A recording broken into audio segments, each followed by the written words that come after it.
Will the final month of summer movies be any good?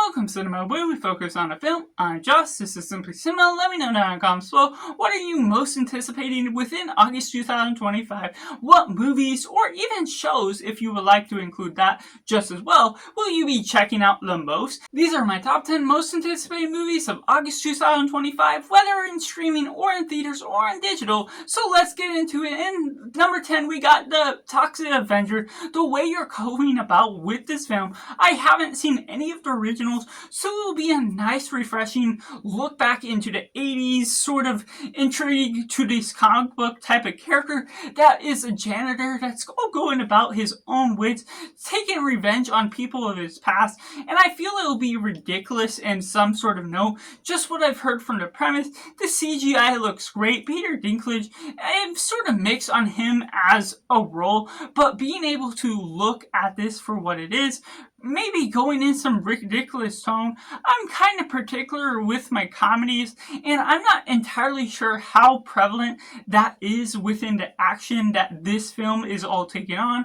Could carry some nuances that I really am drawn into and intrigued, but I'm sure there's some bits of horror elements that will also be integrated just as well, just because of the look of the Toxic Avenger. So diving into this film for the first time, including the originals that is all coinciding with it, I'll definitely be trying to get a ranking of this type of brand as a whole. So it will be definitely something that I'm not sure really what to expect, which is why I put it lower on my list. But just the general appeal of its appearance, the trailers as well, is something that drawn me into what could be coming out of this as well. And at number 9, we have Freakier Friday. It's wild to know this is the 4th or 5th film of the franchise as well. I haven't seen any of the originals, and to know there's 3 remakes, and this is finally the first sequel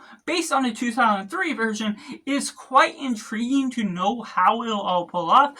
Once again, I'm particular on my comedies, but I've been getting a lot more into them. I saw the trailer for this just recently, and it seemed rather good for the way it pulled off some of its punchlines, what it's going about as a whole. The body switching could be quite intriguing and always brings about some good laughter along the way.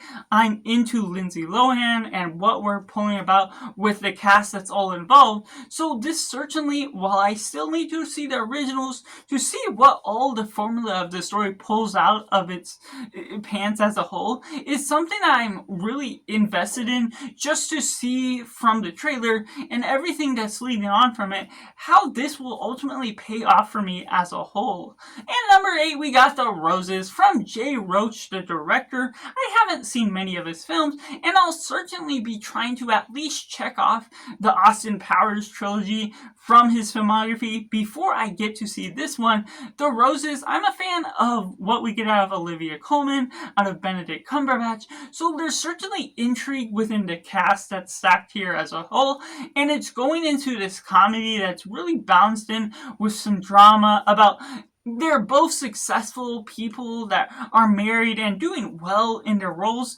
but when the man is starting to lose focus and lose his success, and the woman is really achieving her ambitions and goals, there's certainly something out of that I read from the synopsis that could really create a great balance within the comedy or in the drama that's all intermixed as a whole. I don't necessarily know Jay Roach's style as well for what we're ultimately pulling out of it. I may have seen one of his 2 of his films that I'm just not necessarily recollecting at the moment, but the ability to follow along with what we're looking at his writing out of the cast as a whole is enough to draw me in for me to be, even though I watch pretty much everything, it's something that stands out by its own cast alone. And coming in number 7, we got Honey Don't, coming from director Ethan Coen. Now the Coen brothers have split from doing projects together, and I've sort of been a little mixed on their project.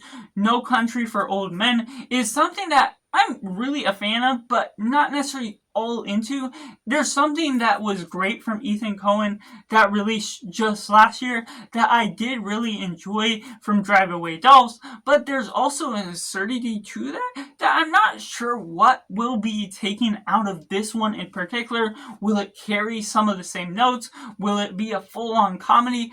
It's hard to tell, but seeing Margaret Qualley back in the picture is something that I'm a fan of, just what we're pulling about out of the cast as a whole. I don't recall if I've seen any trailer, and I don't really remember it either way, but just seeing the names attached to it is something that's automatically something that I'm intrigued. I'm looking at this poster, I'm invested by what we're seeing out of this film as a whole, just from the face value of it, and of course that's what we're judging off of. So hopefully this one will pay off with some great surprises along the way. And coming in number 6, we got Eden from director Ron Howard. It's been a bit since we got a film from him, and knowing his age, knowing his techniques is something that I'm all drawn into, all getting invested to. Now, there's a lot of blind spots I have in his filmography that I'll hopefully be able to fill some of those throughout this month, though I got a lot to watch amongst all the other things that I plan on watching, such as watching The Office leading up to The Paper reboot, and going into Downton Abbey for the final film that's coming out in September, so it'll be hard to see what I also watch into addition. But focusing on Eden, it seemed to be something by the synopsis, a survival island type of deal, what you're going about, trying this, all sort of cast members that are dealing with this predicament, trying to survive, trying to get off this island, or doing something along the lines of that. Seeing the dynamics between their relationships could be interesting. Hopefully it's not too cluttered with the amount of cast members or what it's tackling as a whole. I've heard some mixed early reviews based on those that saw it at film festivals, so it's hard to know just automatically where I'll land on this, but because it's more of a drama, there could be more of a safe route that it'll take with it that connects to me, that I enjoy at least the filmmaking as a whole, and hopefully there's a lot more surprises that come about from its story. And coming in number 5, we got Nobody 2. I'm a fan of the first. It's not 5-star action. It's just something that's rambunctious, that's fun. We get Bob Odenkirk that just delivers it all, and being able to see that, taking it onto another story, is something that I'm open to. It's not necessarily a sequel we needed, but there is room that I see where there is story potential, just going about its own way, being able to take this successful first film and doing a lot more for a summer vacation type of vibe. Hopefully it's punny and all of its rambunctious. Its comedy, of course, could be particular, and I hope that it's stylized in the right way that really lands well all effectively for me. But at the very least, I'm very well expecting some good laughs and some great action to have along the way with such a good cast that coincides with it. And taking at number 4, we got Highest to Lowest, the sequel or reboot to Higher or Lower from Kurosawa's film. I haven't seen that original, but attached to this film is Spike Lee with Denzel Washington playing along with the main role that's leading on as a whole. Spike Lee is another director. I have quite a few blind spots, but I have seen his main film that's all introduced within Do the Right Thing, so I know he has the techniques. I know he's very stylized. He's one of the best directors of what you're working with of his caricature, so it certainly has something that could have some strong potential, and the trailers have shown it looks really good. And knowing that it's an Apple TV Plus original, that it will get a wider release later on, I believe in September. Hopefully I do get the limited release where it first shows up in August.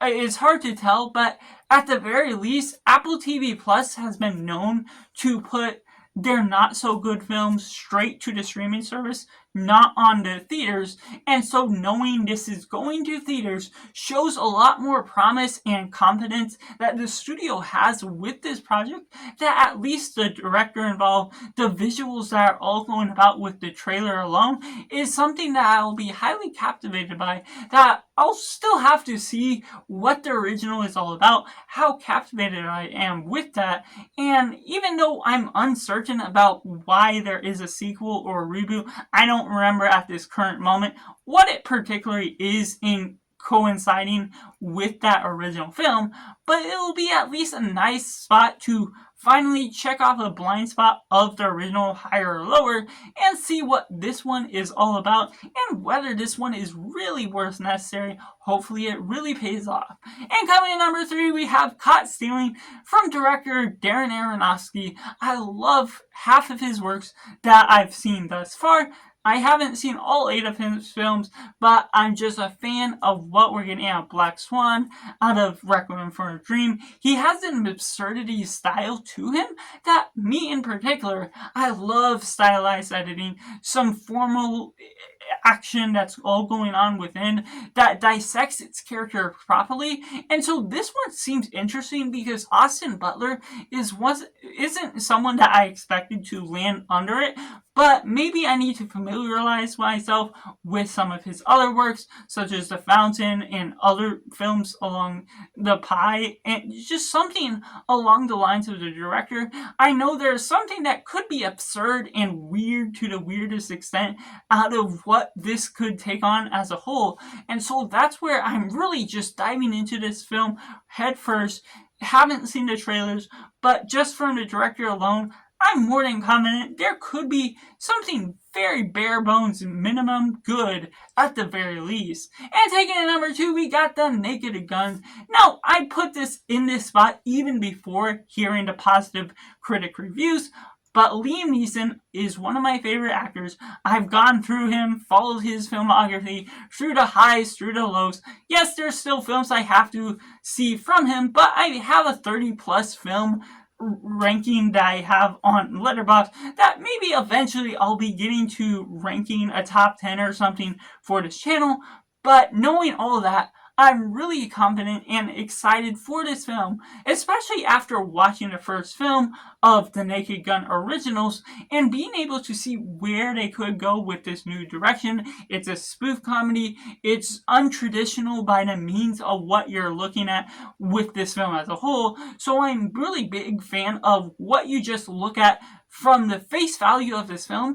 Even ignoring Liam Neeson in the main role, there's something intriguing just because I liked what we got out of Leslie Nielsen out of the original Naked Gun movies, that I'll be able to try and get a ranking out for this filmography just as well. And seeing this as a reboot sequel, I'm much more confident in the way that it's stylized, and including Liam Neeson into the mix, Paul Walter Hauser, and Achivia Schaefer as a director is something that gets me that much more excited to all the responses that I've been hearing so far.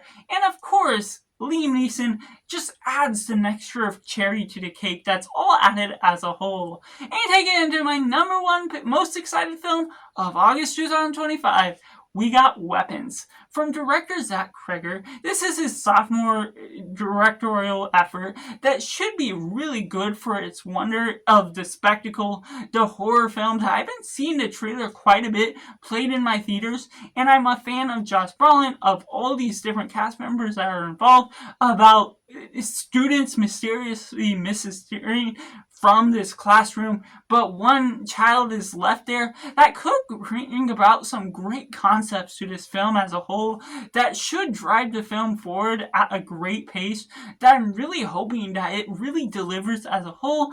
Zach Cregger has been known from his directorial debut of Barbarian, which is a fantastic horror movie that's a great start to his filmography, and I'm just excited for what we get out of this one, not because of what we get out of his first film, but just all the things we're looking at. The trailers alone is just something that builds upon my confidence, my excitement that horror movies have been sort of a hit or miss this year, mostly on the better side of things, and this one seems like it will definitely land among those films to be a great horror movie that will be absolutely drawn into, be able to be immersed within an environment that's leading on as a whole. So that's just my personal ranking of all the top 10 most anticipated movies I'll be watching in August 2025. Of course, I'll be watching other movies that I'll be reviewing and including some rankings with on this channel. So let me know down in the comments below what you plan on watching this coming month, whether you're very selective or if you tend to watch everything but want to highlight those more anticipated movies just as well. So that's just all, and make sure to like this video if you enjoy it, subscribe if you haven't already, if you join in the film culture community where we talk about the love of cinema as a whole. So that's just all, and make sure to do yourself a favor and go watch a movie.